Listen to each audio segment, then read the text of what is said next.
I want to talk about self-control because one of the biggest things I hear from clients who are struggling with changing any type of habit that no longer feels good and isn't kind of like pushing them towards the version of themselves that they want to be. It's more one that kind of pulls them back.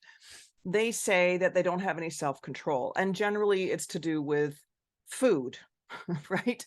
And it's a word that the diet industry has kind of hijacked and taken upon and then used it kind of against us in a way. Like the diet isn't the thing that failed, it was just that you lacked self-control, right? So it's kind of your fault. And I'm here to tell you that if you ever tell yourself that, I just don't have any self-control, call bullshit on yourself. Please. You absolutely have self-control. It's just that the word has been like morphed into something that's kind of out there that isn't a part of us, which is ridiculous because really think about the word self control.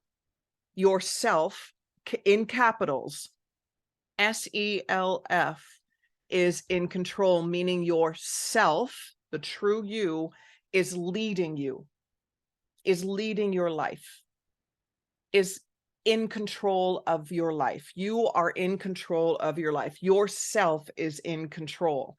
And if you think about all the times in the day that, yeah, you are proving that you have self control, that is, you are controlling your life, you will see that it's very true.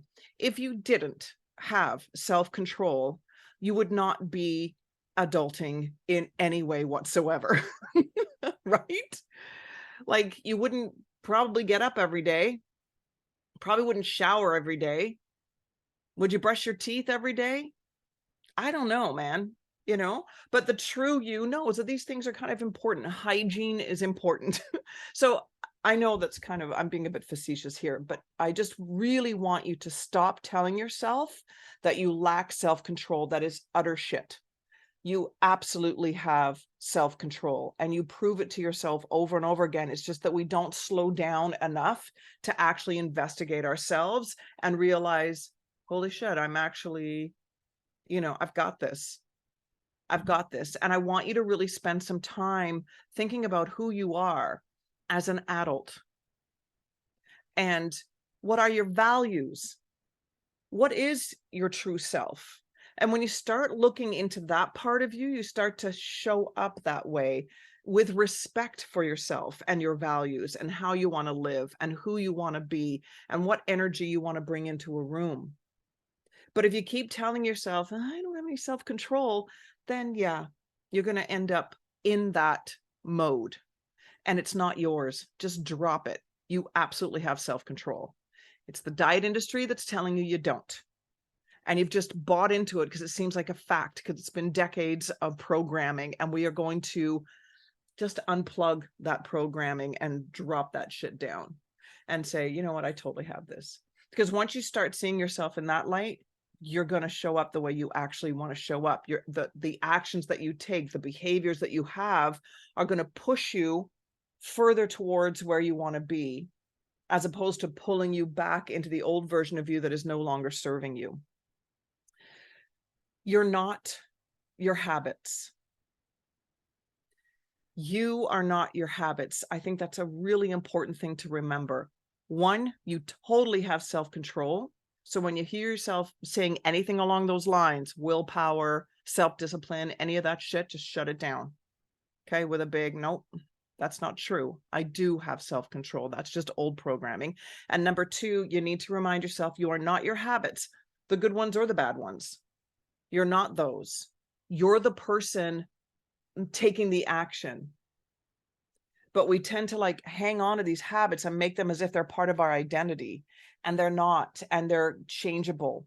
And instead of like, oh, I've just always been this way, or oh my God, I'm never going to be able to, or any sentences like that that come into your brain, just say, oh, I see what I'm doing here.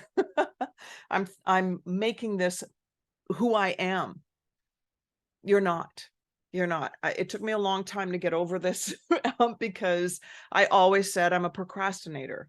It became funny. It became part of my identity. Oh, you're just a procrastinator. You'll never get that done. And it became, part of who I was. No, My habit of putting things off, there was a reason behind it. And once I investigated what that reason was, which was mostly fear, and thinking I'm not good enough to do the things, I'm not worthy of the whatever it'll bring.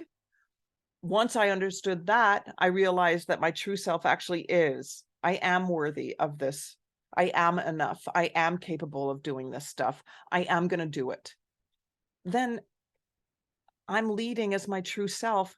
I have self-control. I, myself, am in control. Ooh, I hope that resonates. I just want to and behind it, have just a tiny bit of fuck you, diet industry. Like, just have that kind of lurking slightly, not in a, super mad, angry, malicious way, not in a mean way, but just like, no, I'm not doing that anymore. I'm done. I'm dropping it. It's not mine. Mine is I am myself and I am in control of me. So even if I did a bad habit, one that I'm trying to get rid of, let's say it's eating late at night, right? Watching TV and just sitting and like, oh, you know, if I choose to go ahead and grab that bowl of chips or ice cream or whatever it is, I know I'm in control. The habit isn't controlling me. I'm controlling it. I'm fully owning the fact that I'm making the decision from my true self, because maybe at that moment I actually needed that bowl of chips, and that's perfectly okay. It's not the habit driving me. I'm driving me. And once you realize that you're always responsible and you have the choice, then, and you just got to give yourself a hot second. You just got to mind the gap, I call it. You just got to take a moment and mind the gap, step in and say, oh, I'm going to make this choice. This habit isn't driving me. You get the power back. Whether it's a good or bad habit doesn't really matter in the beginning. It's just understanding that I own this. And then that gives you the autonomy and the power to make the choice. And eventually, I promise you, you're going to start implementing better choices as you start realizing how much in control you actually are, which is going to give you self-respect and self-trust and that's right, love. And when you lead with love, you will do the things that are important for your health. When you lead with self-respect, you're going to choose accordingly, as opposed to just thinking, oh, I just got to white knuckle my way through here because I'm weak. I don't have self-control. I don't have self-discipline. I don't own any willpower. When you're leading with that and you're trying to make a decision based on that, there's no fucking way that's going to work, man. You've got to understand that you are not your habits and you absolutely have self-control. We all do as adults. Okay. Okay. All right. I hope that hits home.